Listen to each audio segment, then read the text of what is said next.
Yo, welcome back. Welcome back. Another very special episode of the Man to Man Pod.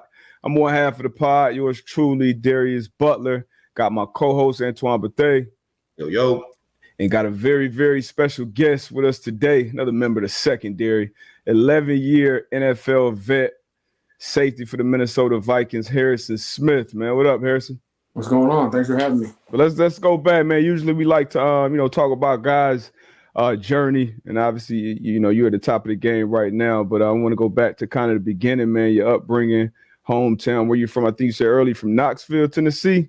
Yeah. I was born in Augusta, Georgia, and I was there for about 5 years with my family. So, just remember playing in the neighborhood. But most of my upbringing was in Knoxville, and was here all the way through high school. Big Tennessee fan growing up. Yep. That's the pinnacle here. Like, no one really cares about the NFL here. They care about Tennessee football, especially at the time. They had Peyton Manning, T. Martin. It was like late 90s, early 2000s. They were rolling. A lot of good defensive players that I grew up watching. Like Deion Grant was a safety I really loved. Leonard Little, Terry Fair, like ballers. They just had guys everywhere. And so I really was kind of molded by a lot of those guys. Raynoch Thompson was my favorite player. He was a linebacker, number 46. And so that kind of like is how I guess I grew up watching the game. And then once it was time to go to college, though, Tennessee was kind of on the downturn. And I was just trying to find the right, I guess, fit for me. And I wanted to go play safety. And I know I could go play safety at Notre Dame. What did you play in high school? When did you start playing football? Man, I started playing football in like third grade. Okay. And then, played Pee Wee ball, middle school, high school. In high school, I played Played running back, huh? Yeah, I really got recruited off my running back tape. Man, hey, look, I was just looking up your stats, man. And he was getting busy out there? I was okay. Impressive, man. What you had, like, your senior year, when you had, like, 1,900 yards? I don't know if I had that many, but I had what was my best, like, wow stat was my yards per carry. Because we ran, like, the wing T, so I would only get, like – I hate that. Yeah, like 10 to 12 carries a game kind of. But my yards per carry my senior year was like, it was over 9. Like I was busting a lot of long ones. And I played corner. I played corner up until my senior year. And I really just played safety because that's where I was getting recruited at mostly. So my coach moved me there. And I would say that wasn't like my best year of defense in high school because it's different angles and you're seeing the field different. I didn't really know a lot about the game like instinctually from the safety position at the time. I really just wanted the ball in my hands. I just wanted to run with the ball. So when I went to college, I actually hold on real quick. I don't mean to cut you off.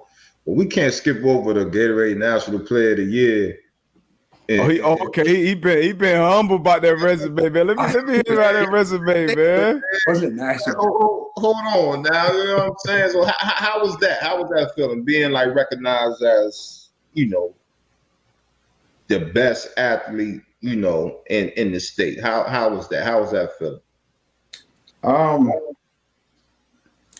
Man, looking back, you talking shit on here, man. You ain't gotta be humble. You can talk shit on here. I'm like in my mind, I'm really not that humble, but also at the same time, I didn't really like.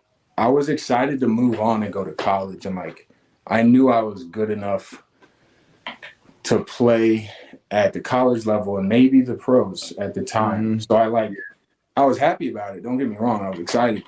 But like I didn't really dwell on it that much, and we never won state either. So that was like something that was one of your goals. That I was more mad about that, I think, than any accolades I got at the time. Like, I'm obviously proud of them and excited and all that, but like, I actually, if you want me to brag on myself, the coolest thing I did in high school was, so I never won state in football, and I think we only lost like 5 games my whole career. Damn. They were like 4 of them were in the playoff. And then the basketball team, I played basketball. We were pretty good, but like we just didn't have the guys to win state once you play the teams from like Nashville and Memphis. Yeah. So I ran the decathlon my senior year. Won state in that. Man. You were the only one running in that race, the captain. Whoa, I know that's. It was a grind, but I'm Yeah. glad I did it. You know, it was an interesting experience for sure. What was it like training for that? Like, did you lose a bunch of weight? Like, what was, I couldn't imagine even. Hell no. Not really. I think I naturally lost a little bit, just like running track. But I was like out, probably like y'all too. Like my senior year of high school was probably like the best shape I've been in my whole life. Mm-hmm. You know, like from like I didn't have grown man strength or anything, but I had like, I could run all day long and jump and like nothing, you know. And then just wake up and do it all over again. Oh yeah. No throwing this, no nothing. We going to get it. Yeah. And then they just beat that out of you in college. Yeah. That's a fact. Yeah. That's a fact. So you talked about obviously going to Notre Dame. So Tennessee was kind of out because they were on the downturn. So that's where you wanted to go, you know, your childhood. Then once you got to that point, they were kind of out. But who did you choose Notre Dame over? I know you had some big time offers coming out. It was really Tennessee. It was those two. You know, looking back, I would still go to Notre Dame. I had a great experience there. And getting away from home, I think, was good too. Mm-hmm. But if I had to pick somewhere else, I mean, Stanford, I really liked Stanford, but like their program was so bad at the time. Yeah. Actually, you know what? Remember, I saw y'all at the Pro Bowl. Yeah. Mm-hmm. I had to go say what's up. I think y'all were with Will Blackman, right? Yep. Yeah. So I visited BC, and I didn't really like watch a lot of BC, and they showed me a highlight tape, and it was like literally strictly Will Blackman highlights. Like he was a dog. He was. Both sides too. He played wide receiver and DB. He was catching like wide receiver screens like every other clip to the house. So that I just thought that was funny. Like after I left, I started thinking about it, and I was like, man, I remember watching his tape. Yeah. Yeah, so I got recruited by a few schools here and there, but at the end of the day, it was always Tennessee or Notre Dame. So I started playing a little outside linebacker just to get on the field.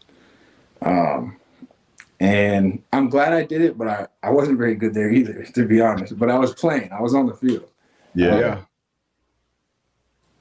And so I learned a lot. We weren't very good. I was part of that problem for sure on the defensive which honestly though, like nowadays, when I come down in the box, I do think that helps me because I played linebacker at 205, like playing like basically like a 9 technique in an underfront for a whole year. Yeah. Actually, I don't think at that edge. Yeah, I think you might have just left UConn. We played UConn. Yeah.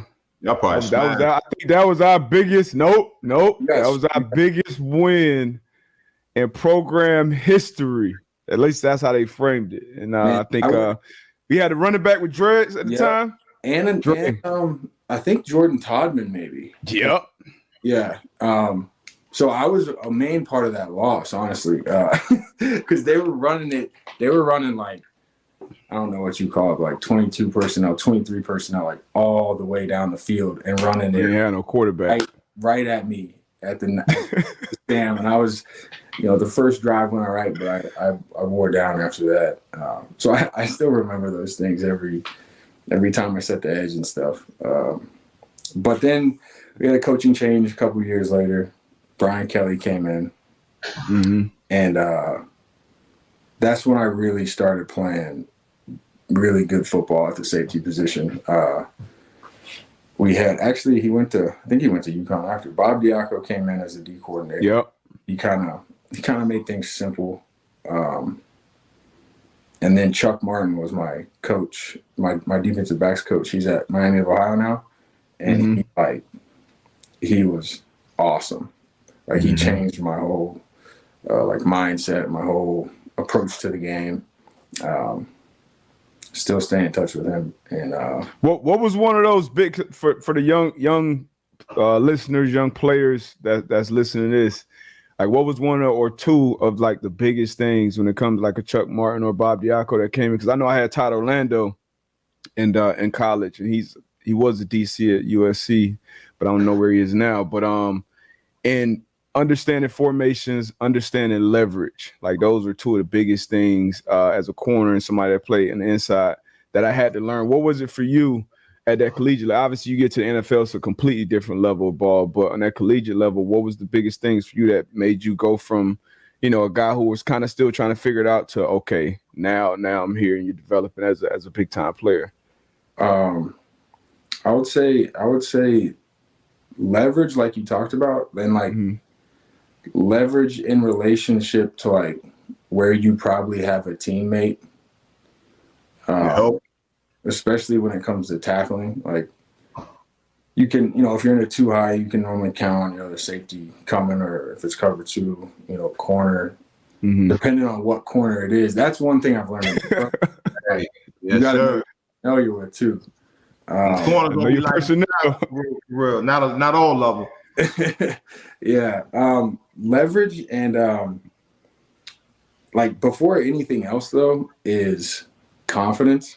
And not like just going out and talking shit to talk shit or like acting confident, but like truly being comfortable with being on the field and like being able to, I don't want to say like execute your assignment, but like, like something like that. It's not always what it is. Yeah, that's what it comes down to. I can speak, like for myself. I think that's when I was like at my most comfortable. Was like when I like the game plan. Like I knew the game plan, but then I was so comfortable with what I knew the opposing offense was going to do. Like that's when I felt like I played my best. And then like playing in Indy and D-Buck by the bus of coverage, I'm like, yo, D-Buck, nah, you supposed to be here. You know what I'm saying? I'm like. That's when I felt like I was the most comfortable when, but nah, you hit that on the head though. Yeah, and that's something that I think gets lost in football because like nobody wants to be viewed as like soft or hesitant or unsure of themselves, and like everybody's gonna have doubts at times, like like not necessarily in your ability, but sometimes you just like. You just mess up a lot. Like it happens sometimes, and you can't find a play, and you gotta like calm down. Yeah, plays will come to you as long as you do what you're supposed to do within whatever it is. Because there's so many different defenses, so many different offenses. Like there's so many different ways to be successful in football, and one thing I've learned is. Like knowing what your role is and then being able to excel in that role. Yeah. Not only is good for me, but it makes the guy next to me better. And then that makes me better at the same, like it just grows. Yeah. And until you kind of almost calm down, like I tell young safeties, they get the erratic feet on the snap. I'm like, just don't move. Like, let the ball snap and don't move for like a second. Then move decisively. But those things are things that you don't always get taught. You kind of have to learn by trial and error, like y'all know. Yeah. But I think a lot of that confidence too, man. You can't get that kind of, like you said, it ain't just about talking and saying, yeah, I'm the best and I'm gonna make plays, and I'm gonna do this. You got to put that work in to be confident. You got to put that work in and knowing your plays, and then get to a point of, okay, now I know what the guys around me are doing. And then, like AB said, the next level of that is I know what the guys that I'm going against are trying to do to attack, maybe the weaknesses of this coverage or of some players, especially as a safety out here. So you can't just get that. And it's funny you said that, because about calming down, I was having a conversation with my younger cousin over the weekend, and he was talking to my aunt, and she was like, Darius, come over here, man. Jordan, he just said it's impossible to go to the NFL. Like, your cousin, he went to that, and he was like, man, I'm like, Jordan, talk to me, man. What's up? He's like, man, I just get out there, and like when it's time to play, I just forget everything. As soon as the ball snap, I play safety and I just forget everything. And in high school, I don't even remember really knowing play. Like, we got a simple call, and then I was just playing. I was just flying around. I didn't even think that much to even be able to try to forget. But some people really out there trying to know, and that's a big part, calming down, and once again putting that work in so that you can build some confidence. But I guess that's a big key right there. But it's funny though, because again, like, just think about, I'm pretty sure Harris and D, but y'all both probably had these situations where you got young DBs that's coming in to like training camp, and it gets to a point and it's like, yo, like we working on our weaknesses. Like, we know the defense, we not going through the motion, but we working on different shit. But you got some younger guys that's coming in, they like, damn, like, this shit tough. Like, yo, OG, can I come to your room and can we go over these plays? And I remember I had a couple young boys, they'll come to the room and they'll spit the whole defense out. Like, and I'm like, yo, this guy's motion, what we going to? And they'll shoot it. Like, yo, we going to the second digit. All right, if it go from 3x1 to a 2x2, what we doing? And they'll spit it out. I'm like, yo, like, so this is what you got to do tomorrow. Like, think ahead. Like, if they come out in a 2x2, just think in your head, like, if they motion it empty or if they motion 3x1, what are we going to? You know what I'm saying? Yep. You'll be good. They be like, I bet. Get out there the next day. Y'all there to walk through the bicycle team. Like, I'm like, bro, we just sat and talked about this last night. And it'd be real. Just be like, when you get to that real situation, man, like, some people just lose it. So, like you said, calming down, that's a real thing. That's a real thing. That's big. I think what helps too is communication, man, on defense, pre-snap, in meetings. Like, you shouldn't be in the meetings just letting the film run. Like, if you on that film, talk, man. Nickel left, nickel right, hey, down right, down, close left, close right. Just so that sometimes it's for yourself to reconfirm some shit, or you letting your other guys know. So all those things, all those details, make sure you're taking those notes and you're applying them. When you hitting that field. But for the people that are listening, welcome back to another very special episode of Man to Man Pod. I'm yours truly, Darius Butler, one half of the pod. Got my co-host Antoine Bethea. Yo. We got a very, very, very special guest with us today, co-host of The Herd, host of the Joy Taylor Show on Fox Sports Radio, and CEO, founder of the Joy Taylor Foundation as well. Joy Taylor, what's up? What's up, guys? Thanks for having me. Well, how was that pivot? What was that pivot like? How did you get your start getting into, the sports media space? And how was it starting also coming after, a brother like Jason, who was, household name, like I said, Hall of Famer. Obviously, I grew up in South Florida, Dolphins fans. He was one of my favorite players. So getting into the business, I'm sure people would look at you as Jason's little sister first, and now you're Joy Taylor. You got your own shit. So how did that start though in the beginning? Well, I started in the business at Barry University in Miami. Okay. That's where I graduated from and finished school. And when I transferred there, I was in a media course, like a undergrad media course, and someone from the radio station at the school came to speak to the class and was like, we need hosts for the student radio station. So, come by, sign up for a shift, and like, you can host your own show. And I was kind of surprised, like, why do you need people to sign up? Like, this is crazy. This is a good opportunity. Yeah. Everyone should be down there trying to, get experience. So anyway, I went down and signed up, and I ended up being a manager at the station. before I graduated. But that's where I really started, was at WBRY at the school. And that was just, I mean, nobody's listening. It's like 15 people or like whatever, if you happen to get it on your AM station while you're driving through Miami shores. But, you know, for me, it was like, yeah, exactly.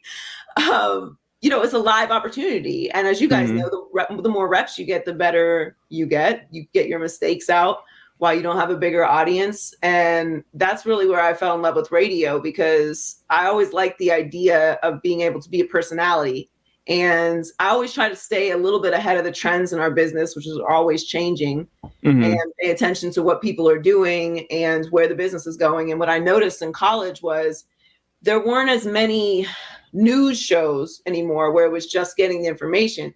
There were more and more opinion shows popping up. First Take, His and Hers, PTI. You know, those shows were the shows that were really doing well. And similarly, in news, it was all opinion about the news. So I had never really wanted to be a reporter, but I was like, that's the lane I want to be in. Is I want to be a personality. I want to give my opinion about the news. Yeah, I want to talk my shit. Yeah, I don't want to have to find the news. I don't want to have to be the source. I want to react to the source, to the story.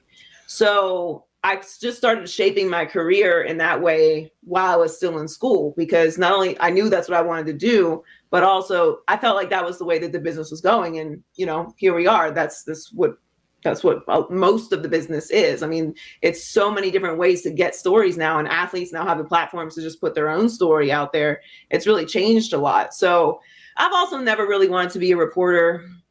At the locker room, I know that's y'all thing, but I'm not trying to be up in the locker room trying to source things out. Like, people who do that I have such respect for, because it's really a grind. Like, you really have to have certain kind of relationships, and it's a completely different way of going on about the business. I have sources, but I'm more of a like, I know this, so that's how I'm going to form my opinion, but I'm not really interested in breaking stories.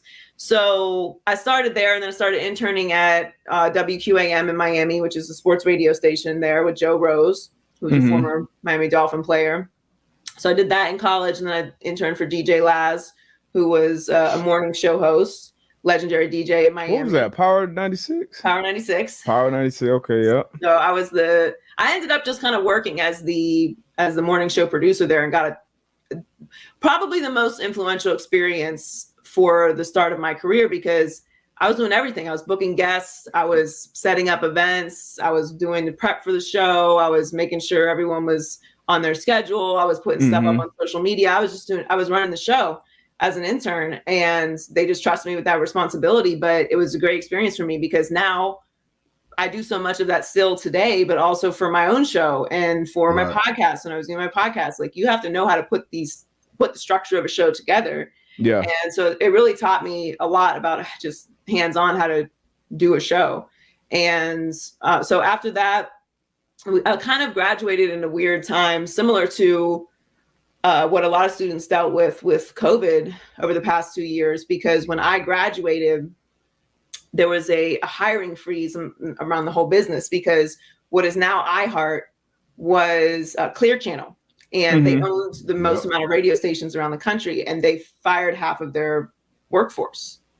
Damn, was this around the recession, that 2008 collapse? 2009. Okay, yeah, that's the same year I got drafted. And a lot of the deals that a lot of the guys were getting every year before, hey man, I'm getting a car deal, a phone deal, all that shit was put on hold after that recession. Yeah. So yeah, we graduated around the same time. Yeah, so it really affected the business. So the job that I was supposed to have evaporated, and I was kind of lost for a little bit. It took me some time to really get my bearings back in the business. But after a while, I ended up getting a job at QAM, where I had interned originally, because the people who I had interned for were still working there. And I did a great job of my internship, which was, what you should do. Yeah. And I started as a part-time producer. I think I was making like $8.50 an hour for the Sid Rosenberg show in the afternoons. Like answering phones and getting coffee and copies, what assistant producers or part-time producers do, running the board occasionally.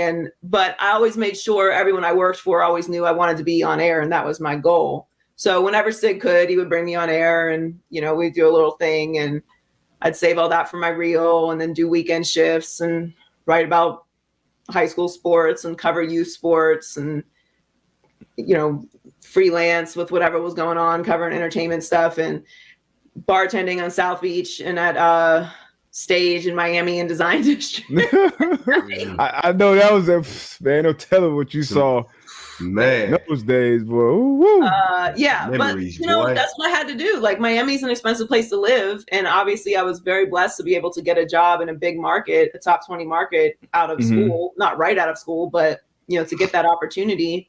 And yeah, they don't tell you you're not gonna make any money when you start in this, like no money when you start in this business. Yeah. And you know, most businesses don't pay well right away, but this is it's a tough business to break into, and you're probably gonna have to work multiple jobs. And even when you get to a certain point, I still have multiple jobs. I don't have one job. And that's something that most people in the business do because it is a very volatile, crazy business. But that was how I started, and then worked up as a producer to a full-time producer, executive producer, and then eventually got the opportunity to host the morning show with Zaslow in Miami, which we did for a couple years. And that was really when I really began to feel comfortable as a personality and, you know, be able to lean into my voice having that show because one, it's radio, so it's 4 hours long. Yep. So you got to talk. And we just had we had a good 4 hours, and then y'all got to like damn near reset every 15 minutes. Yeah. And when you're doing local, it's different because you really got to talk about, you can't just skip out on, you know, hockey or, you know, if it's a Wednesday, my Marlins game, like you got to get into it because that's the fan base, you know. So it was great experience. It really launched my career, and after that show, that's when I got the opportunity to come to FS1. So that's kind of an abbreviated version of it with lots of this all the way through. But you know, it was at some point, like being Jason's sister. It was never a negative thing because Jason, as you said, has an incredible reputation. But you know, there are going to be people that assume that you're only there because of that, and there's people that still say like, "Oh, like Jason got you your job." Like, okay, what am I going to do? Like, if that's what you think, that's what you think. I can't get bothered by that anymore. But you know, it's been a crazy experience, a long journey, but it's an amazing business to be in. I wouldn't want to do anything else. And it takes a long time. Like it takes levels. The one thing I'll say though is I really feel we're always impatient about where we are, you know, in our career. We're like, I should be here, I should be doing this, or I should have this show or this role or whatever. And like when I really look back on it, I've always been impatient, but every step and every job that I had prepared me for what I'm doing now. And like, if you take the time to value where you are and like soak up those experiences, when you do get the opportunity, you'll be ready for it. And it's very cliche, but like, I didn't know that's real though. That being recruited for track was going to be able to help me talk about confidently, you know, NIL and why that stuff's important because I lived that and I took from that experience. And I didn't know that being a part-time producer was going to be able to help me produce my Saturday radio show, which I do now, and you know, be able to do everything myself because I did that making $8 an hour. And you know, you sit there like, damn, this is what I'm doing, but like, yes, this is what you're doing because this is what you're qualified to do right now. Like, and whatever role that is, whatever role you got to be fully invested, bought in. That, like you said, that's life in general. That's sports, that's teams. Sometimes you might be that guy you're just gonna be a gunner, or you're gonna be a hold up guy, and then you get your opportunity. Somebody get hurt, you get a couple starts under your belt. And never come off the field again. So that's how it is, man. Take full advantage of every opportunity. I got a question for you. And treat people good while you're there too, because you never know. That's a fact. Yeah. You never know who's going to be in charge of the next place, or who you're going to be working with, or whatever. And you know, sometimes it's best just keep that little opinion you got to yourself. You know what I'm saying? Vent to the homie. That's a fact. Your relationships is real. But question for you though, like being a woman in the space, right? And you talked about it earlier, just as far as like, you know, just where the the platform is now, where it's a lot of opinions, right? You can give your opinions, and I follow you on Twitter. I know sometimes, you got some assholes on there, men, that when it comes to sports don't really value the opinion of a woman, right? Mm-hmm. Just being a woman in this space, like, just talk about some of those things that you have to overcome. You know what I mean? Yeah, I mean, I think when I first started in the business, it was a really different landscape than it is now. I didn't really have anybody. I didn't have an OG. I didn't have anybody telling me what to do or who I should be talking to or how it works or what I should avoid or any of that. And there just really weren't a lot of women in the space. Like, there were no women in the radio space in South Florida when I started down there. Like, there would be a couple, maybe interns or something, but there's nobody on air.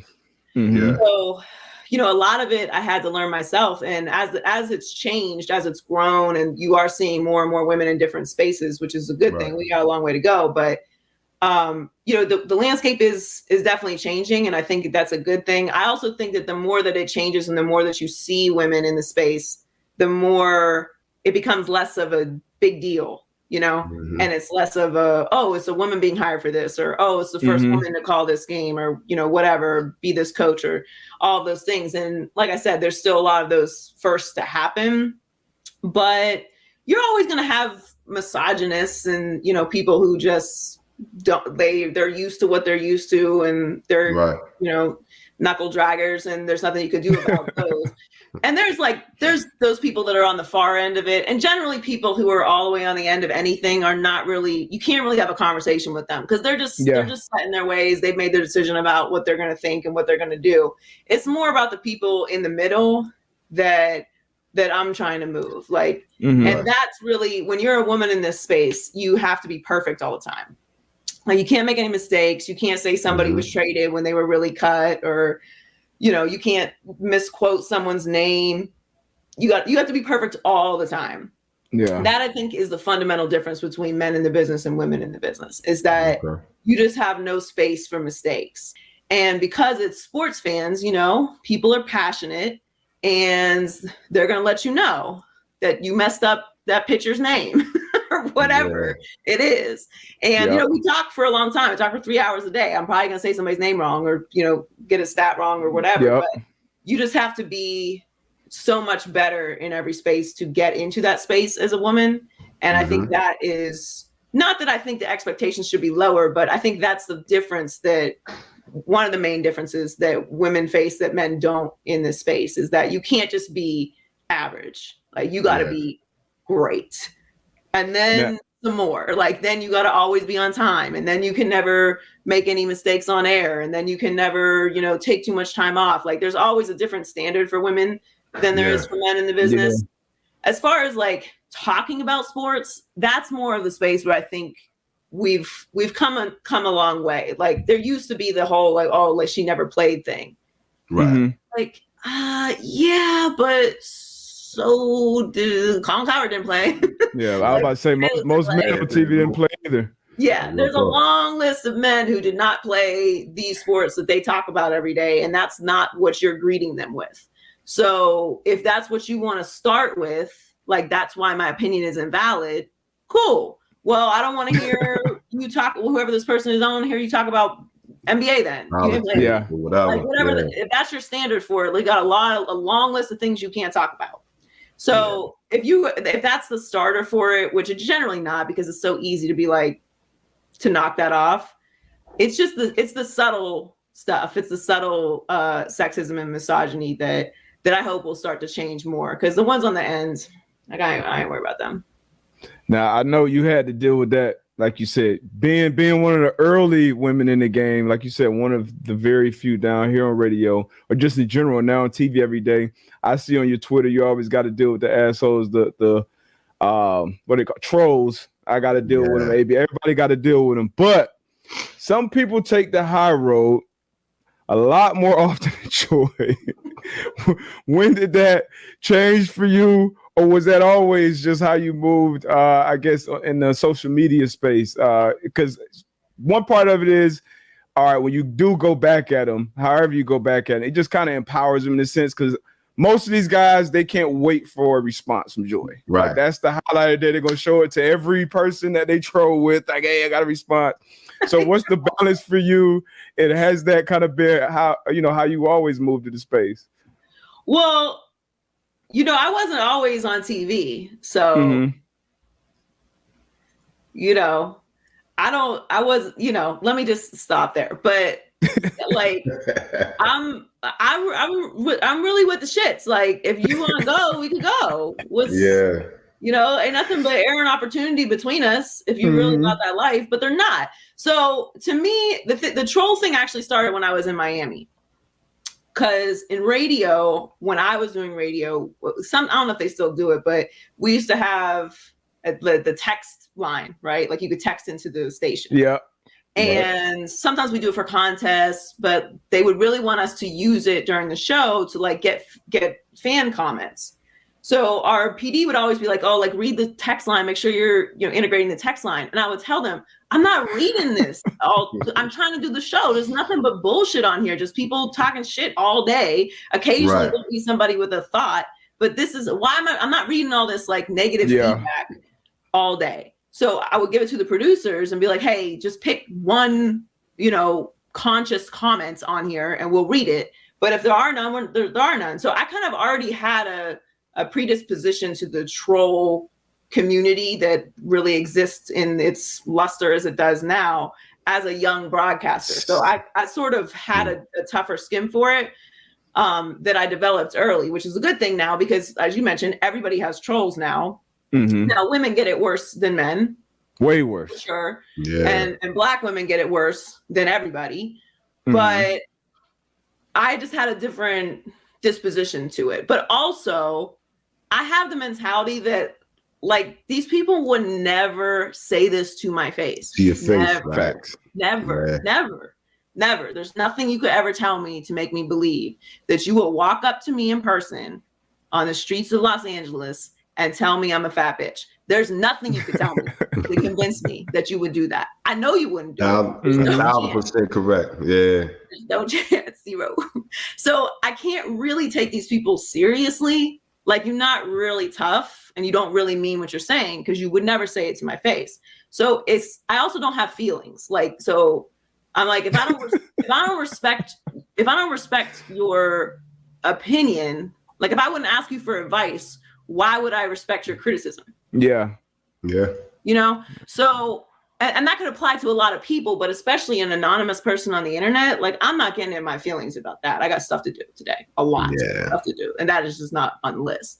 Now, everybody, as you mentioned, Darius, everybody doesn't take the road that I take. And some people do get upset about what's said about them.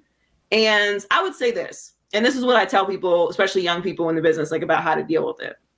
One, despite the fact that I do sacrifice a troll every now and then, I'm not reading my mentions all day. I'm actually living my life and doing stuff. So occasionally I'll get on there, light somebody up, move on with my day. But there'll be whole weeks where I don't even get in the mentions. Like, I'm not even doing that. I'm just busy. So I would say balance, how much, because I don't think humans are supposed to get as much feedback. We're not meant to get as much feedback as we get.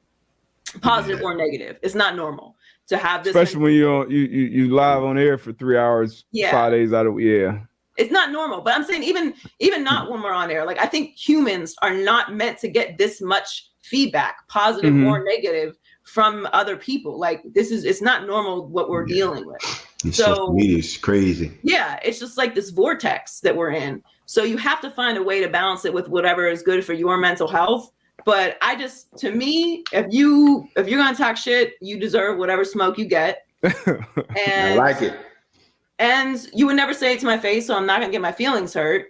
But also, I think for me, I know people ask me, like, why do you bother? Because, it probably validates them or whatever. There are a lot of women who tell me all the time, like, I love that you do that because I can't do that. Like, my job would get mad at me, or, my boss doesn't want me on the internet talking like that, or I wouldn't even know what to say, but I still get it. So I appreciate that you do that.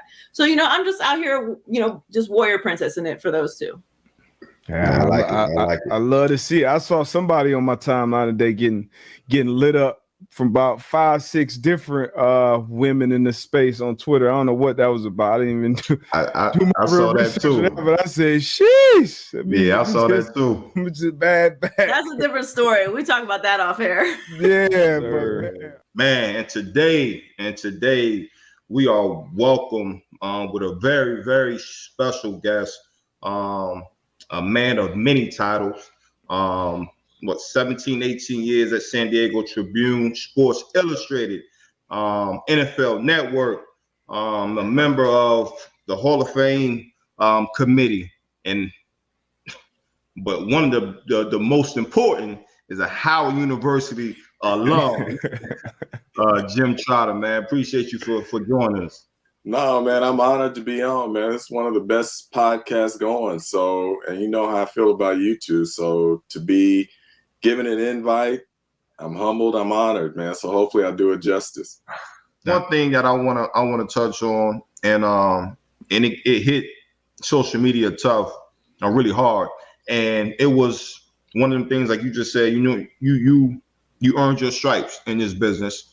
And at this point, you can say things unapologetically and whatever, but you're gonna put the word out how it needs to be put out. And recently during Super Bowl, I forgot what it was, but had Roger Goodell there, and you got up and you had some real words for him, just as far as as the NFL, we talk about diversity, we talk about inclusion, we talk about X, Y, and Z, but the numbers don't show.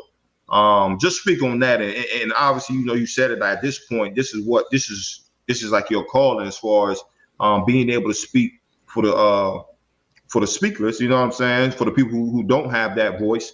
So just speak on that a little bit, and just were you setting up for that, or was it just something that came to your heart at that moment in time? No, it had been on my heart for a while, because here's the thing. We have seen over the last 5 years, whatever, the numbers roll back in terms of black head coaches. And for a period there, even among general managers, we had seen the numbers in terms of diversity roll back with general managers. And so I'll never forget this. I'm in Indianapolis at the Combine one year, and I go upstairs, as you guys know, in the city center, third floor. I'm going to go get something to eat real quick. And there's like a half dozen black coaches that I know who were hanging out, sitting there talking. And I'm just going to walk by and go get my food. And they were like, Jim, come here. And they called me over and they said, you got to do something about this. And I said, about what? And they said, the lack of black coaches, head coaches. And I said, well, wait a minute. I said, I'm doing all I can. What are you guys doing? You guys won't speak up on it. And then they're like, well, we can't. If we do, then we're not going to climb that ladder. We're going to be ostracized. Yeah. And I knew that to be true. And so I started thinking about it more. And one of the people who was sitting there was the late Daryl Drake, longtime wide receiver coach, Cardinals, Steelers, everywhere else. And so Daryl says to me, I'll speak on it. And he said, I'm at the end. He said, so I don't have anything to lose. I'll speak on it. And so I said, look, coach, I said, do this. Let me give you a few weeks and you think about it. And if you really want to speak on it, I said, I'll write about it. And so I gave him a few weeks and I called him and he said, yeah. He goes, I'll say something on it. And so I ended up writing a story there. And it was from that point forward that it became a big focus for me. Because here's the thing that people don't understand. They think it's just numbers, or that we're after, something that maybe we shouldn't have, or whatever their thoughts are. And they always hear this crap about you should be able to hire the best person, period, regardless of race and this and the other. And I say to them, I agree with you 100% on that. 100%. But the best people aren't being hired.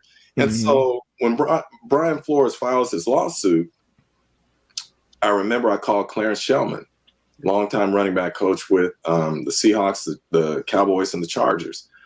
And he coached Emmitt Smith. He coached LaDainian Tomlinson. He was an offensive coordinator with the Chargers 5 years when Norv Turner was there. They went to the playoffs 3 times. He didn't call plays, but he ran all the offensive meetings. He designed the run game, et cetera, et cetera. So I said, Coach, what do you think about Brian Flores' lawsuit? And he said to me, that's the reason I got out of the game. And I said, well, speak on that. And he said, Jim, he said, it is emasculating. And that's his word. He said it is emasculating and it is devastating that you can spend all of your adult life doing everything to prepare yourself to reach the highest levels of this game. Yeah. And then when you get to that point, you are not given an opportunity to chase your dream. But yet people who are younger, who are not as qualified, or who have a certain name are given those opportunities. He said it is emasculating, it is devastating. He said ultimately what it came to was that he realized what the NFL was about. He saved his money and he left on his own terms. And he said that he could not look himself in the mirror and be part of a system that is so systemically racist. And he said he understands other coaches can't do that financially, but he was able to. And he has been out a decade, And the thing that stuck with me is that he said, even after a decade, it still stays with you. And so when we hear the NFL talk about the importance of mental health and taking care of your mental health, I don't think they fully understand how damaging and how traumatic it is that when Blacks are being discriminated against in this hiring process, what that does to their mental health and how long that stays with them. And so again, my focus is every opportunity I get, I'm gonna shine a light on this because it's not right. And people need to understand how this is impacting these men. Yeah. So obviously you don't get a lot of access to Roger, but we all know that the one time that you do is at the Super Bowl. So I said, okay, when Steve and I were doing our podcast, we went to the NFL 3 different times to try and get Roger Goodell on our podcast. First time was after he did that sit down with Emmanuel Acho. And I remember watching it saying, the only person uncomfortable in this conversation is me.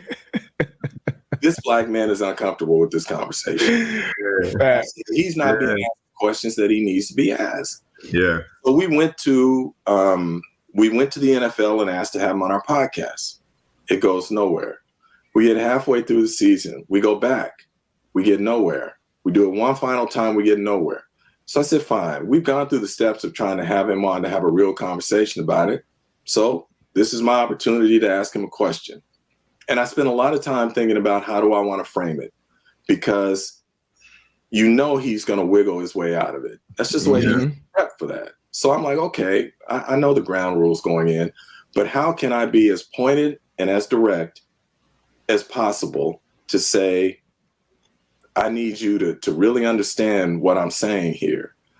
And so I said, okay, when I read the league's initial response to Brian Flores' lawsuit, and they said diversity, equity, and inclusion are core principles in the NFL, and I said, that's my opening, because that is straight up bullshit. Right. I mean, it's bullshit because the numbers don't reflect it. And so I wanted to say to him, if that is what the league is saying, let's provide some context before I ask you what I want to ask you about that. And so then we get into the number of black head coaches, the number of black GMs, and how in the history of this league, really, discrimination has been a problem as it relates to head coaches. Knowing that this league has been around for over 100 years, 24 of the 32 teams in the NFL, that's 3/4 of the teams, have had one black head coach or none in its history, in their histories. 13 franchises, which is nearly half of the league, have never had a black head coach. But you're going to sit here and tell me that diversity, equity, and inclusion are core principles in the NFL. So then I said, well, wait a minute. And again, this is me formulating all this in my mind. And I'm asking myself, how is he going to respond to this? And I know what he's going to say. He's going to say that's on the owners. The league doesn't do the hiring for teams. Owners do. And we know the owners aren't there to answer the question. So I said, no. I need to put this directly at his shoes then, if that's what he's going to do. So I looked at the league office. Of the top 11 executives at the NFL, only 2 blacks are among those 11. When I look at the NFL media group where I work and where we cover a player population that is between 70 and 80% black, there is not one black person at the senior management level in the newsroom who is at the table when decisions are being made about how these men are going to be covered. So while Roger can put the onus on the owners as it relates to head coaches, GMs, club presidents, the league office and the NFL media group fall under his umbrella. So now you can't sit there and say that diversity, equity, and inclusion are core principles and blame the owners for the lack of those things. And now we look at what you control and the numbers are no better. And in fact, in some cases, they're worse. Worse, yeah. That's why I just said, you know what? Ultimately, the question here then is, what do you and the owners have against hiring Black people at the highest levels of the NFL in decision-making positions, period? And that's how the question came up. No, I commend you. I commend you, man, because it was definitely something that needed to be asked to the head guy. So again, man, I commend you for that, and obviously all the great work that you do. The biggest disappointment from all of that is that I haven't heard from him.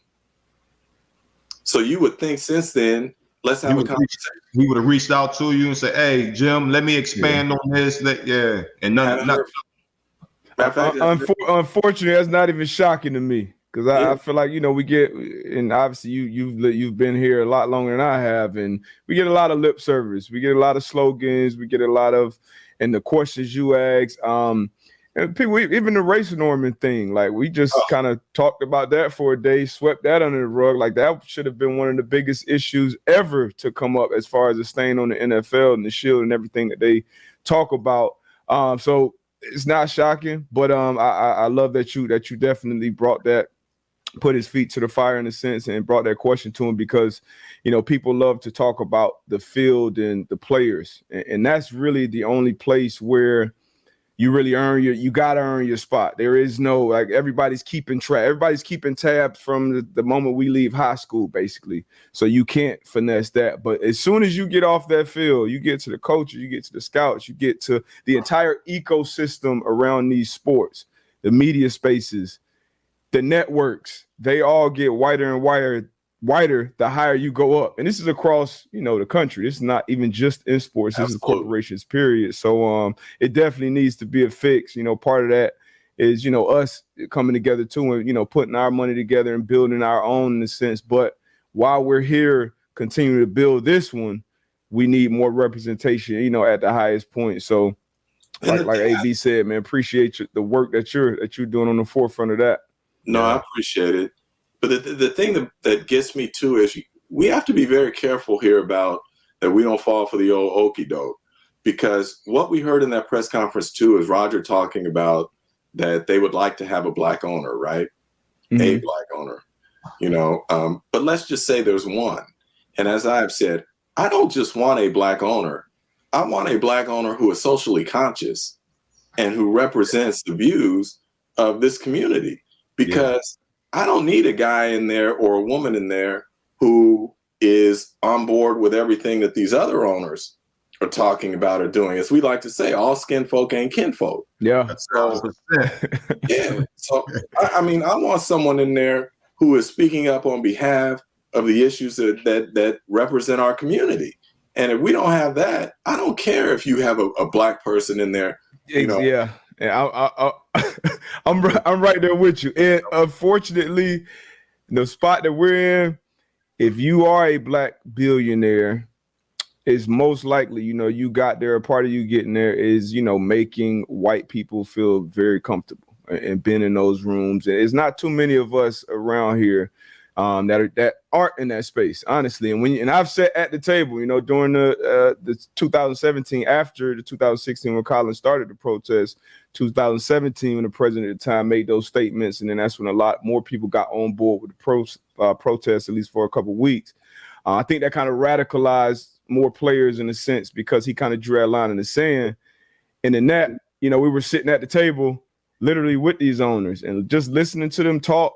And it was different. I'm like, okay, these dudes don't give a, they don't care at all. Like they pretend to listen, and we know they're only here to find a way to get us off a knee. And so much so, one of the owners actually said out of his mouth to a player that was there, "Hey, you actually had," they did thorough research on all of us. They actually, when they left, it was a packet that had all of our name, basically a bio, a picture, And then all of the times that we spoke out, whether it's regarding the military, whether it's regarding social justice, like literally quotes. So they had their research on us.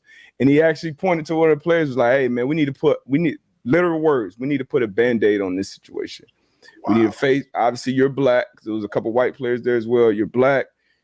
Your cousin was actually killed by a police officer.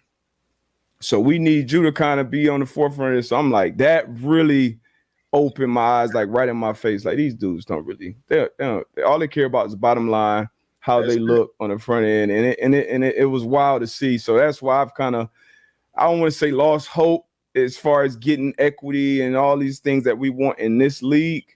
But it's going to happen, man. It's disappointing, man. I'm pro. But Bill Jones, man. Let me turn this around on you two for a second, because I get this question all the time. So what role does the player play in all of this? You know, like when we talk about Brian Flores' lawsuit, or we talk about the lack of blacks as head coaches or GMs, the players have a tremendous amount of power, whether they realize it or not. Mm-hmm. So what role do the players play in making change? Go ahead, B. I'll go after. Nah, go ahead. So I like to make a so if you look at the NBA, right, and I feel as though NBA is way ahead of the NFL, right, when it comes to some of these situations, right? And you look at the NBA, and their top players, LeBron, Chris Paul, they step up into the forefront and say X, Y, and Z. On our front, we do have black players that are at that level. But for the majority, when you have these quarterbacks at that time, you got to think about a Drew Brees, a Peyton, a Tom Brady. Those guys not going to step up and voice their opinion. So what you're saying as far as players, we do have a lot of power. But the conversations, even when they were in the locker room, it's like, because I was there with the college situation, and we used to tell the guys, like, look, if you don't know what to say, don't say nothing. Obviously, we know that you're with the cause, but when you put this microphone in front of your face and them cameras in front of you, you might get shook up. You might say something that you didn't really mean to say, or they might ask you something and you might get stuck. So again, but for the veteran guys, it's like, yo, we're gonna speak up. We're gonna speak our piece, where we stand and how we feel. But again, you have the younger players who, like, on their first year contract, like, yo, this is how I eat. Like, I can't. And who am I to say, right, forget that? Like, you know what I'm saying? Yeah, so again, obviously, it's the power in numbers, and we do have, but again, you always gonna have some folks that, look, man, I'm riding with y'all, but man, I got so-and-so deal and so-and-so deal. And I know we had a meeting in Arizona, and I voiced that opinion, right? I'm like, look, like I'm with the shits. Let's do X, Y, and Z. And it was some players that was like, man, I'm with it. It was some other players that was like, man, I don't think that's the right thing to do. X, Y, and Z. I'm like, oh, that's your opinion. But this is why we're at where we at, because some of the biggest names, right, that look like us are not willing to stand across other owners. And until honestly, like, don't get me wrong, Antoine Bethea, Darius Butler, yeah. But when you would have, if you would have some of the biggest names that look like us and say, man, nah, this is what we're doing, I think it would change the whole narrative and the whole situation. That would definitely help if because it's basically the big dogs essentially have to protect everyone else that are expendable, right? Yeah. So when I think it was some players that got together and did a commercial, which basically forced Goodell's hand to directly apologize to Colin, because they were doing a lot of lip service stuff, but dancing around the Colin Kaepernick thing, and it was like Mahomes, and Watson at the time, Odell, like big names where it was like, all right, we can't ignore when Patrick Mahomes get up there. So to create the real change as far as on the player level, you definitely need the top dogs, and like you said, a lot of them don't want to put their neck out there, regardless of where they are in their grade. It could be a player in year 11, making X amount, $25 million a year, but it's like, they got their brands they want to protect. They don't want to lose sponsors, et cetera, et cetera, et cetera. So that's part of it. But on the bigger scheme of things, and there is some responsibility on players, but in reality, I don't think that the big change is going to come from the player level. If we like the players, and it's not to excuse, responsibility and all that, but that's the labor. Like this is the labor. These are skilled athletes, and a lot of these athletes have put everything into being that. Like that, like you said, in high school, like, all right, I'm probably not gonna go on and play professionally. But like if a guy 15, they knew like, hey, this is what I'm gonna do. That's where they put their intention, their surroundings. They may not have been educated on a lot of these things. So those guys are going to basically go and play where the best situation suits them. And as a player, you got a very small window. Right. And AB was very fortunate. I mean, something you can only dream of playing 14 years as a defensive back. I got very fortunate playing 9 years. A lot of these guys come in, you got a short window. So reality, these people ain't about to ruffle nobody's feathers.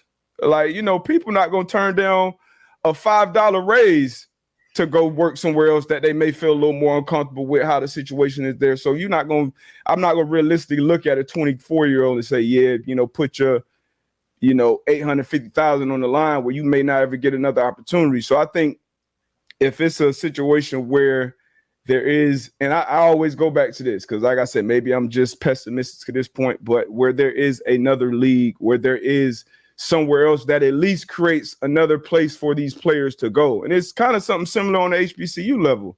People always say the players, if all the black players just leave high school and go to HBCUs, that'll change but yeah, these people, you're not going to ask you can't ask 18-year-old like Travis Hunter when he did it, but a lot of these guys, they want to go to the big schools and have all the fly gear and fly charters and do all this different stuff.